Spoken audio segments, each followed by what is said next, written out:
Taman stared at the message on his screen and felt his stomach drop. Transfer approved.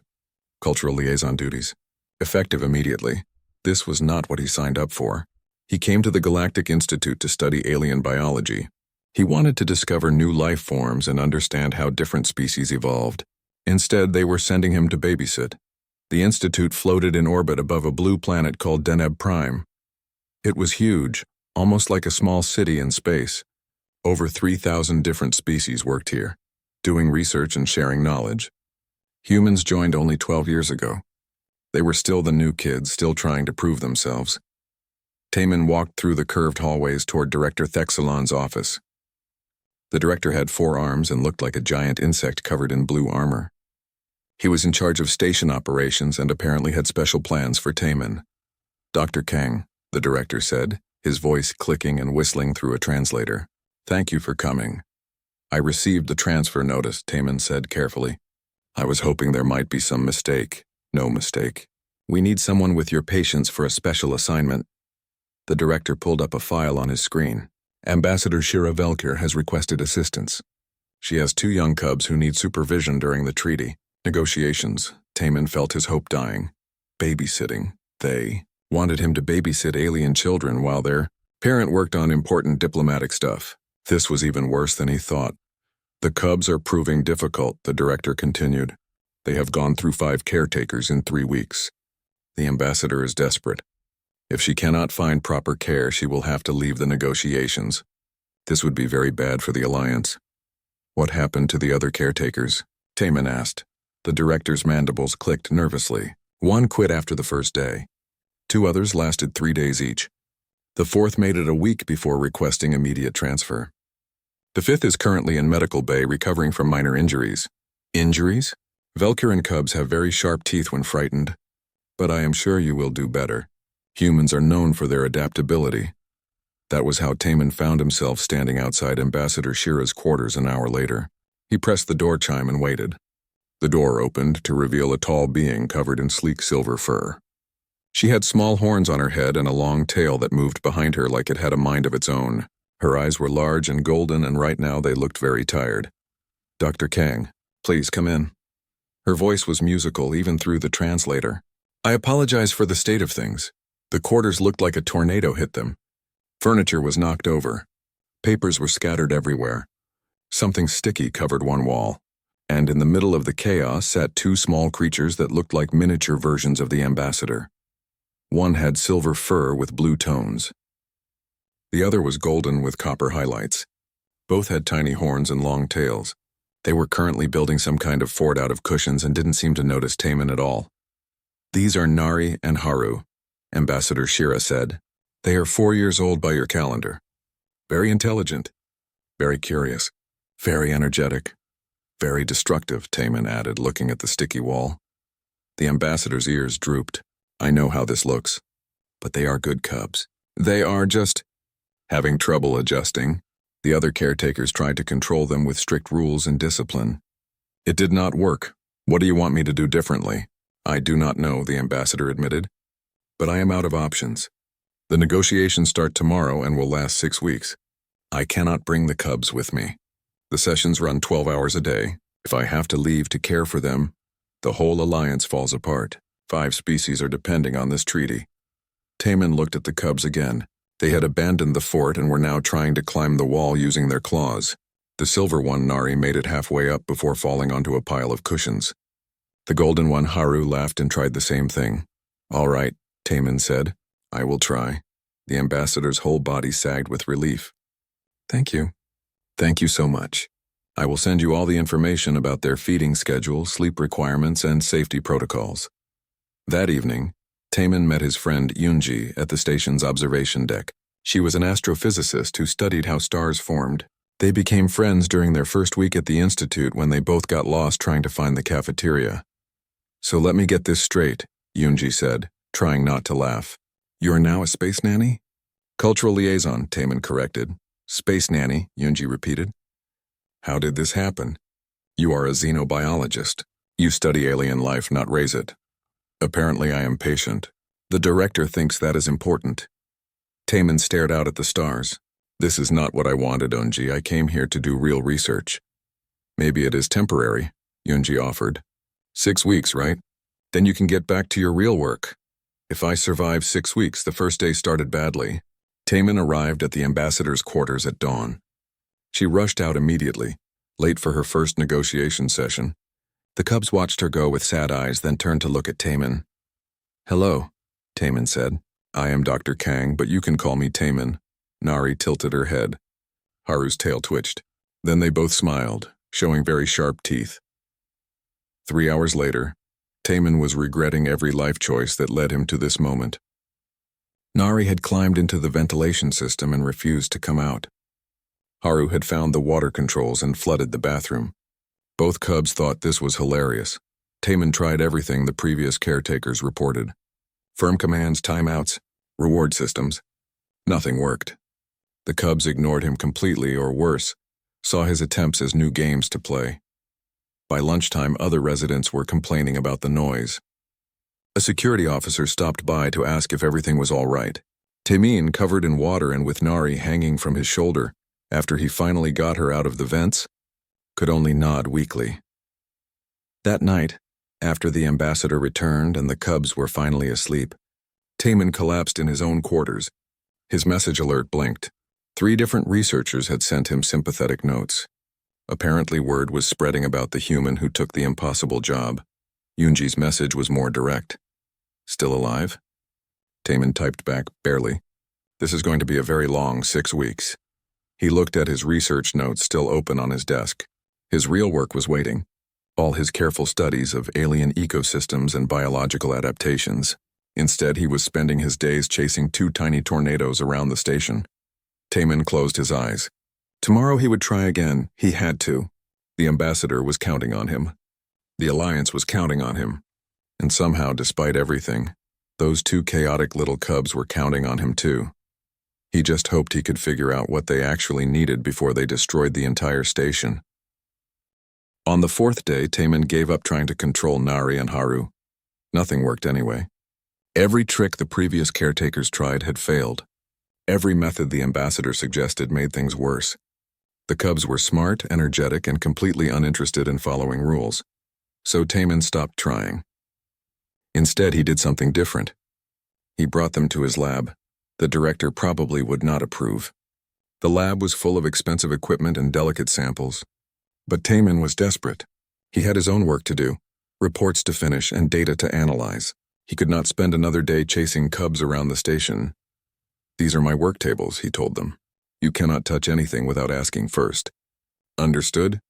Nari and Haru looked around with wide eyes. They nodded slowly. The lab was clearly more interesting than the quarters. Taemin sat down at his computer and pulled up his current project.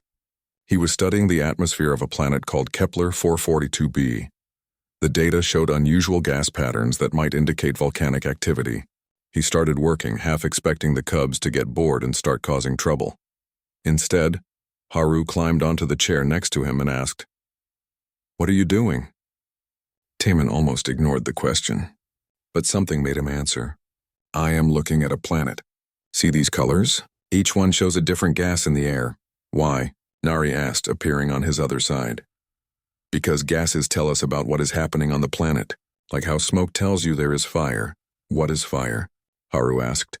And just like that, Taemin found himself explaining fire, then combustion, then oxidation, then the whole chemical process of burning. The cubs listened to every word. They asked more questions. Taemin answered them all, surprised by how much they understood. 2 hours passed. The cubs never moved from his side. They watched his screen, pointed at things they found interesting, and soaked up information like small furry sponges. When lunchtime came, Taemin realized something amazing. The cubs had not caused any trouble. They had not destroyed anything or tried to escape. They were simply learning. The next day he tried it again. This time he explained stellar formation while working on a different project. Nari interrupted with questions about why stars were different colors. Haru wanted to know how big the biggest star was. Taemin answered everything patiently, and the cubs sat perfectly still for 3 hours. By the end of the week, they had a routine. Morning was lecture time, as Taemin started calling it. He would work on his research and explain everything he was doing. The cubs would listen, ask questions, and learn. Afternoons were for eating and playing, but even playtime became calmer. The cubs seemed satisfied in a way they had not been before. Other researchers started noticing. Dr. Sunho, a human psychologist who studied alien behavior, stopped by one day. He watched through the lab window as Taemin explained quantum mechanics to two small beings who should not possibly understand such complex ideas. "This is remarkable," Sunho said later. "Valkyrian cubs at this age typically cannot focus for more than 3 minutes. These two just sat through an hour-long lecture on particle physics.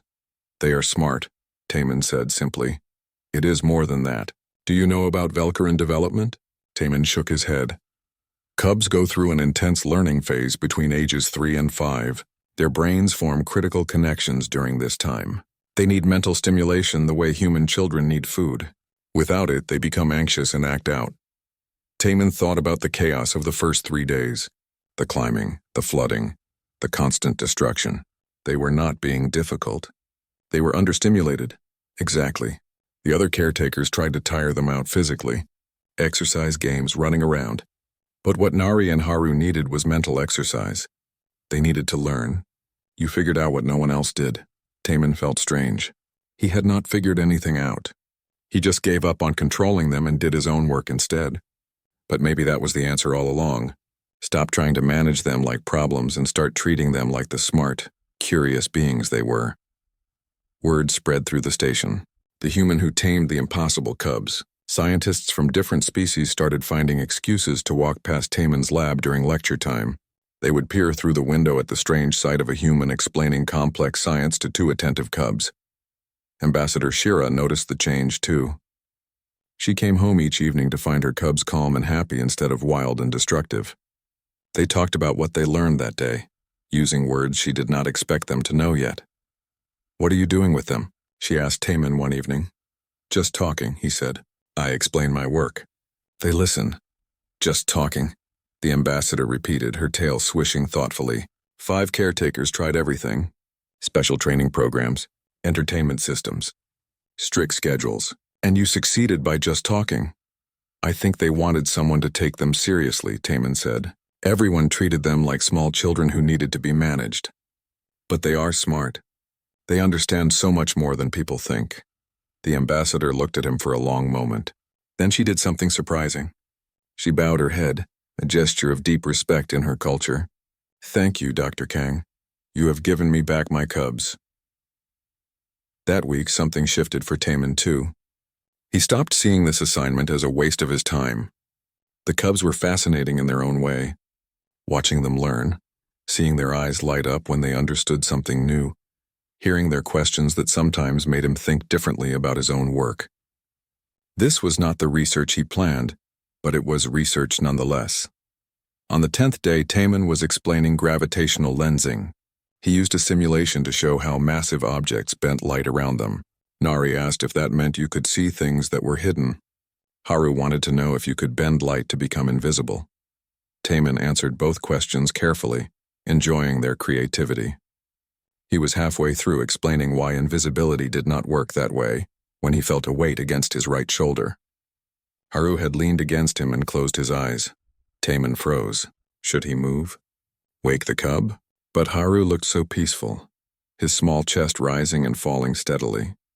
Taemin kept talking very quietly now, explaining the mathematics of light bending. A minute later, Nari curled up against his left shoulder. She made a small sound, something between a purr and a sigh, and fell asleep too. Taemin sat very still. Both cubs were sleeping on him, trusting him completely. Their small bodies were warm against his sides. He could feel their heartbeats, faster than human hearts, but steady and strong. He kept working, moving only his hands on the keyboard. His back started to ache from holding the same position. His shoulders got stiff, but he did not move. He would not disturb them. Through the lab window, he saw other researchers stop and stare. A hexapod scientist took a photo. A crystalline being stood watching for a full 10 minutes. Word would spread again, Taemin knew, but he did not care.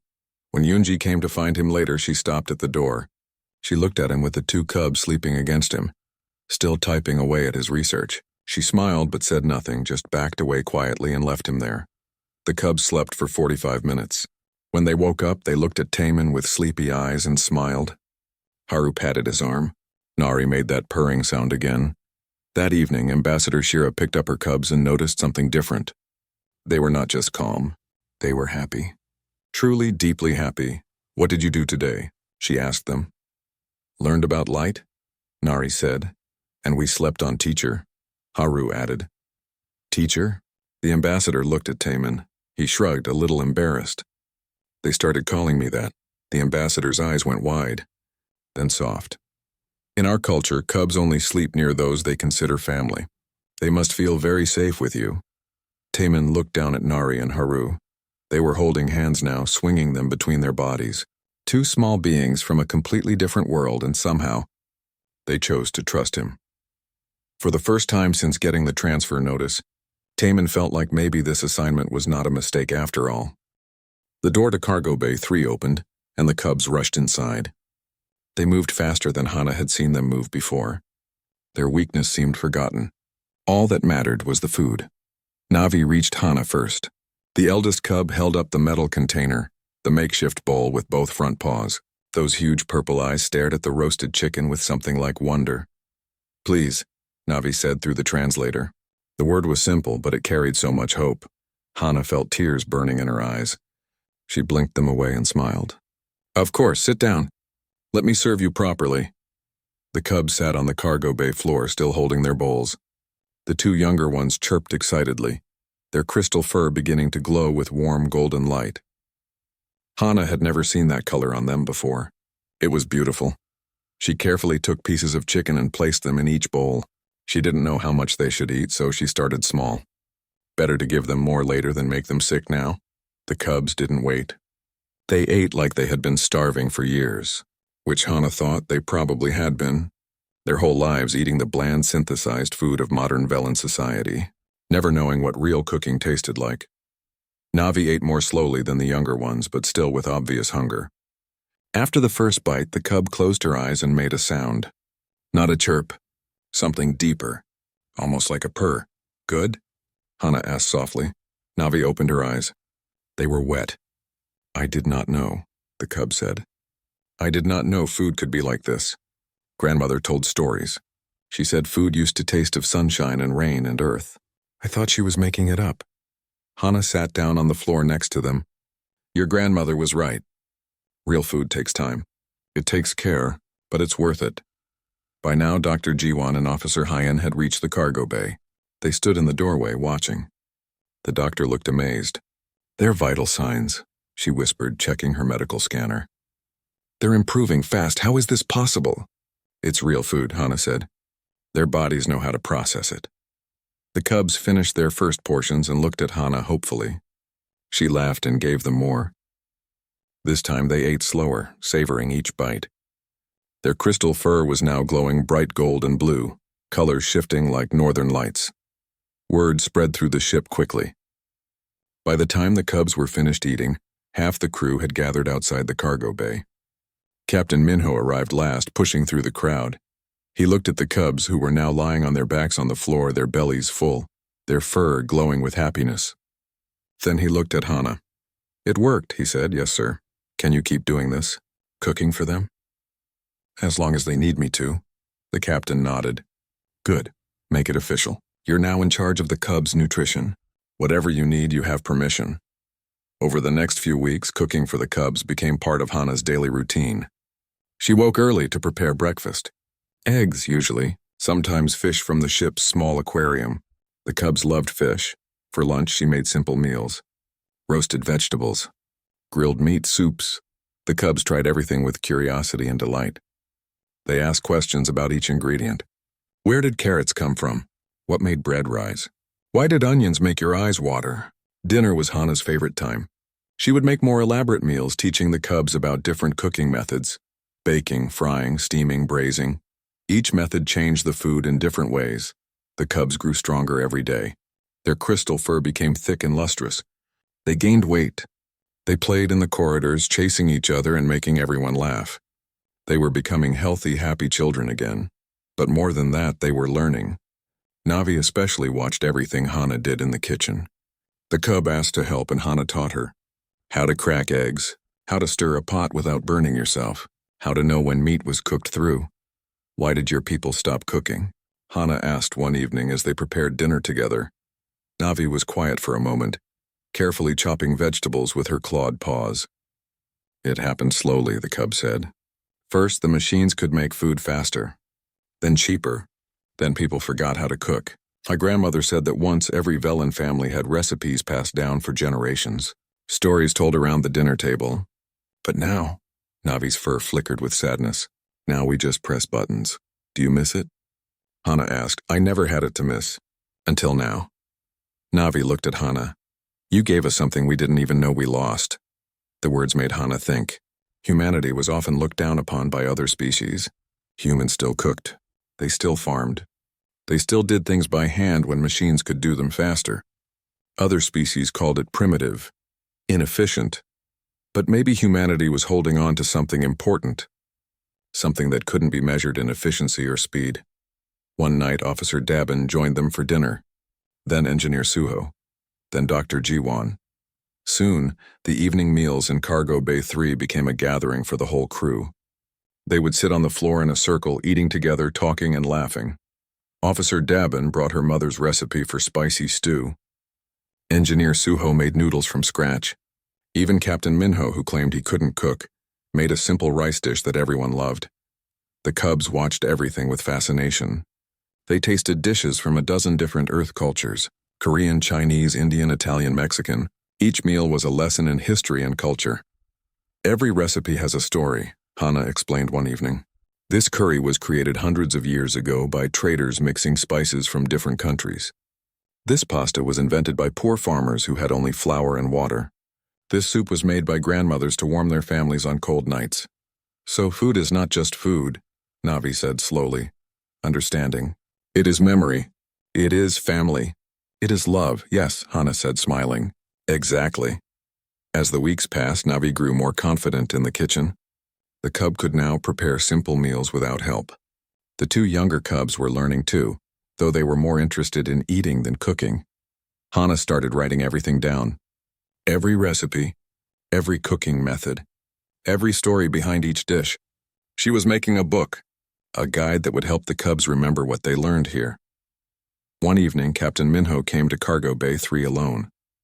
Dinner was over. The crew had left. Only Hana and the cubs remained, cleaning up. I've been thinking, the captain said. We need to get these cubs home, back to their people. Hana's heart sank. She knew this moment would come. But it still hurt, Navi, the captain said gently. Do you know where your family is? Where we can find other Velen? The cub nodded slowly. There's a trade hub. 3 weeks from here. My Uncle Tom has a business there. He will be looking for us. He promised our parents he would always take care of us if something happened to them. Then that's where we'll go, Captain Minho said. I'll change our course in the morning. That night, Hana couldn't sleep. She sat in the cargo bay, surrounded by her pots and pans and spices. In 3 weeks, the cubs would be gone. Back to their people, back to their world. It was the right thing to do. She knew that. But it didn't make it easier. A small sound made her look up. Navi stood in the doorway, her crystal fur glowing softly in the dark. Can't sleep either? Hana asked. The cub came and sat next to her. I'm happy we're going home, but I'm also sad. Me too. They sat together in comfortable silence. Outside the window, the stars moved slowly past. Somewhere out there, the cub's family was waiting, and Hana would make sure they got home safely, no matter what. The image spread like wildfire through the Galactic Institute. Within hours, everyone had seen it. A human sitting at a workstation, fingers still on the keyboard, calculations filling the screen behind him, and 2 small Valkyrian cubs sleeping peacefully against his shoulders. Someone had captured the moment perfectly. The concentration on Taemin's face, the complete trust in the sleeping cubs, the busy operations center blurred in the background. It was a powerful image. It showed something words could not quite explain. By morning, the image had reached other stations in the sector. By afternoon, it was on news feeds across dozens of worlds. The human who saved 37 lives while protecting sleeping cubs. The teacher who never stopped his lecture, even during a crisis. Taman woke up to find his message system overflowing. Congratulations from colleagues, questions from reporters, requests from other diplomats who suddenly wanted his help with their own difficult children. He ignored most of them. He was not a hero. He just did what needed doing. The fact that Nari and Haru fell asleep was not planned. It just happened. But apparently, that was exactly what made it meaningful. Ambassador Shira visited him that evening. The negotiations had taken a dramatic turn. General Tharn, who spent weeks blocking human inclusion in the alliance, changed his position completely. He said any species that can maintain such precision under pressure, while simultaneously protecting the young of another species, has qualities an alliance needs, Shira explained. Her tail swished happily behind her. The other delegates agreed. The treaty will pass. Humans will be full partners. Taman sat heavily in his chair. He helped save 3 ships because he knew the math. The cubs fell asleep because they felt safe with him. These were simple things. How did they change an entire political negotiation? In Velkaran culture, Shira continued, allowing cubs to sleep on you is one of the highest honors. It means they see you as family, as protector.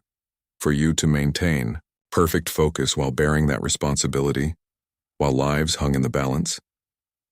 She shook her head, amazed. It demonstrated something profound about humans. What? Taman asked. That you can be strong and gentle at the same time, that you value other species enough to care for their children, that you remain steady in crisis. She looked at him with warm eyes. These are rare qualities in the galaxy. The next morning, Dr. Sunho found Taman in his lab. The psychologist looked excited. The Institute wants to fund a research program, Sunho said. Studying your teaching methods with Nari and Haru. We think there are broader applications. Applications for what? Cross-species education. Many species struggle with their young during critical development phases. What if human approaches to learning could help? Patient explanation, hands-on, experience treating children as intelligent beings rather than problems to manage? Taman thought about it. He never intended to teach anyone anything. He just did his work and let the cubs watch. But maybe that was the lesson itself. Stop trying to control and start including instead. More requests came in. A hexapod scientist had 3 offspring who refused to study. Could Taman help? A crystalline being's child was having trouble focusing. Would Taman have time?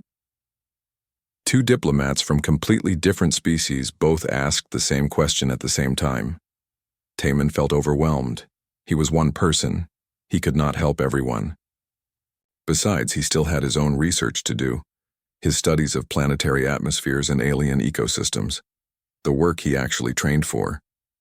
But then Nari asked him a question that changed everything. They were in the lab, learning about tidal forces. Nari had been quieter than usual. Finally, she looked up at Taman with serious eyes. Are we keeping you from your real work, teacher? The question hit Taman like a physical blow. He looked at the cub, at her worried expression.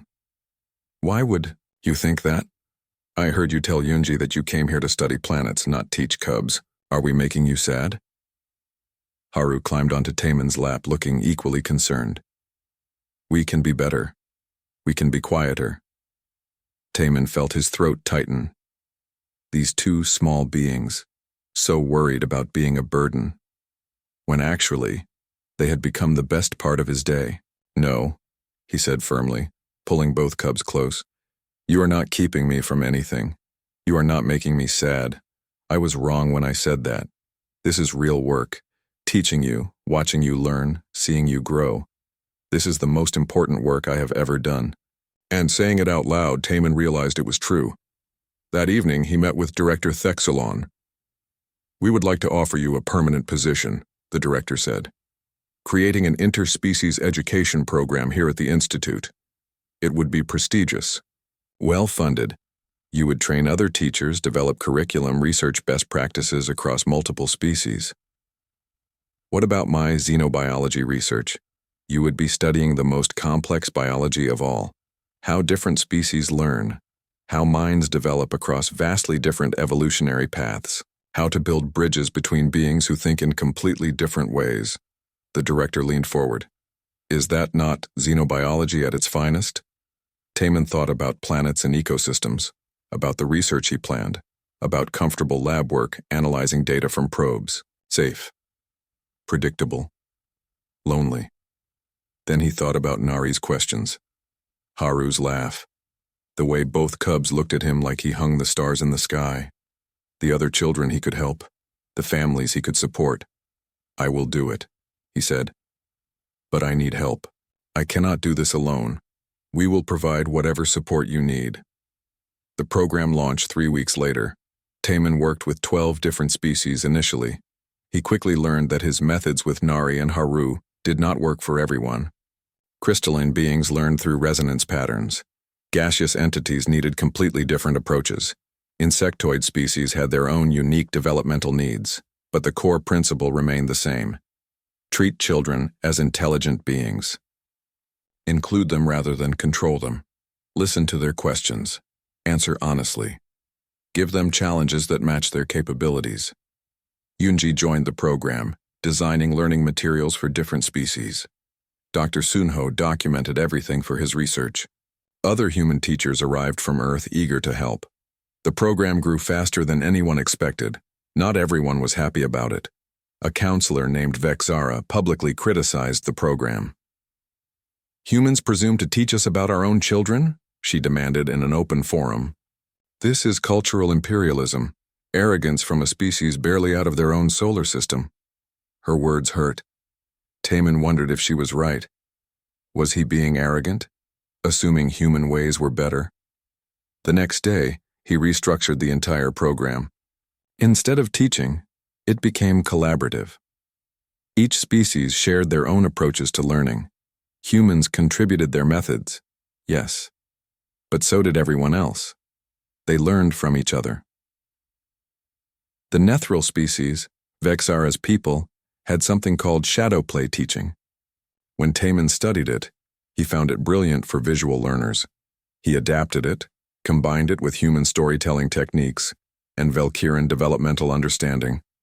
The result worked better than any single approach. One evening, Counselor Vexara visited Taman's lab. She watched him work with a group of mixed-species children, all learning together using techniques from a dozen different cultures.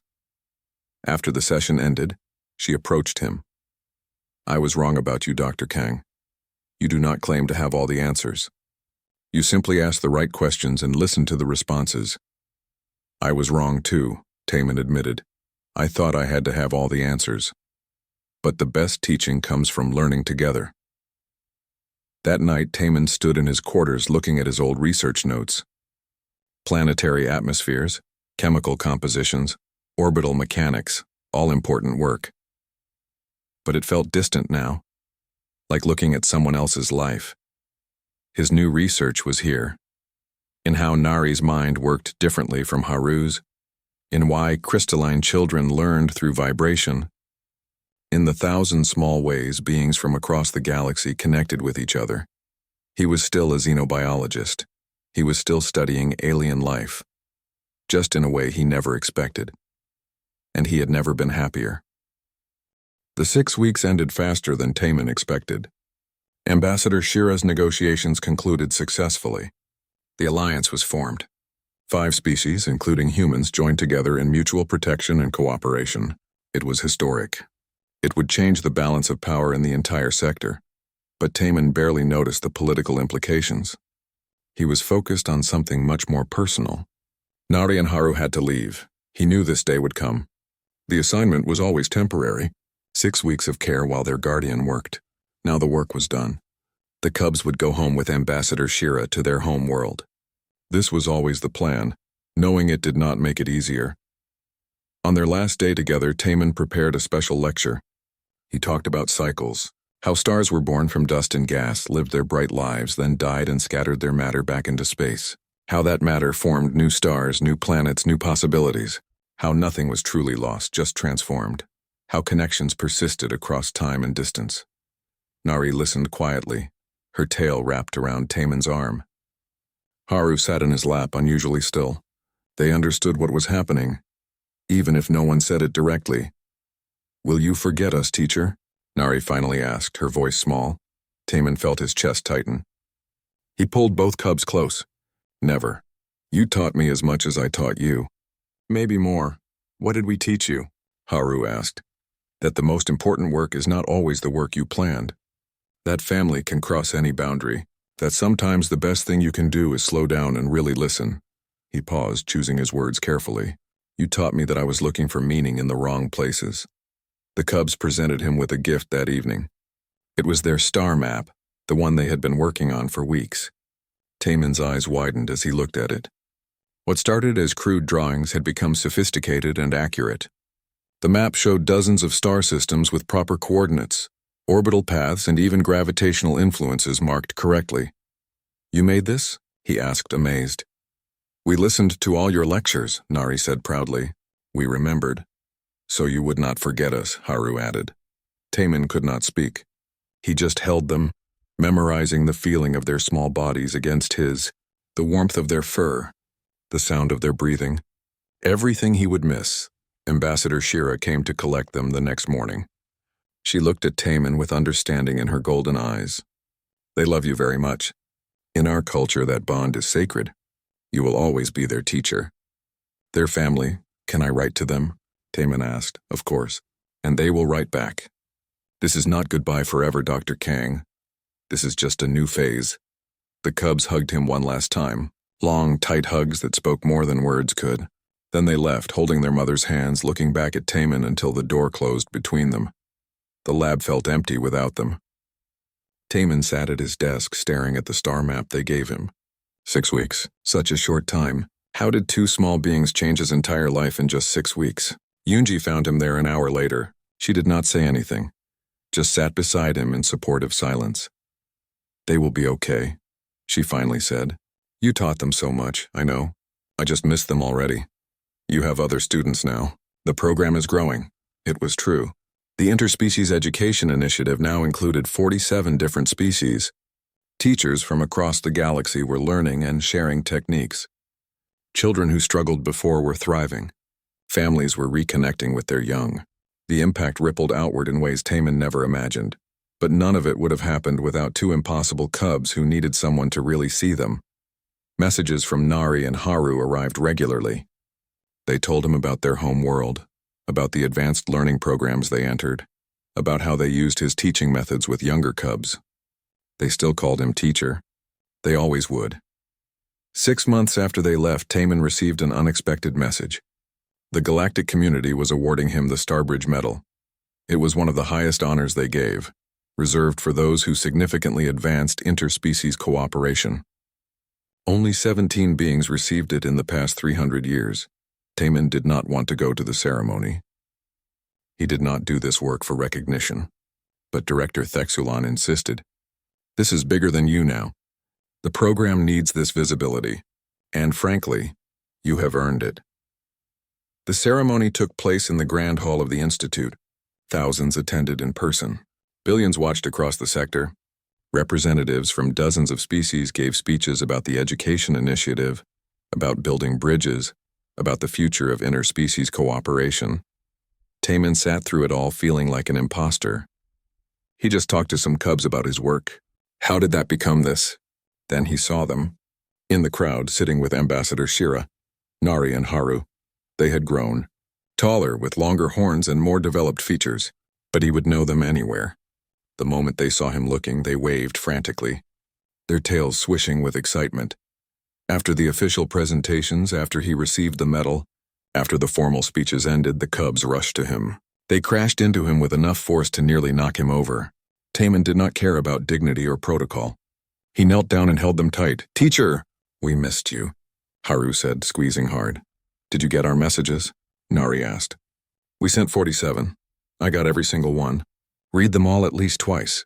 He looked at both of them, hardly believing they were real. "You have grown so much. We are learning advanced physics now," Nari said proudly. "And teaching younger cubs like you taught us."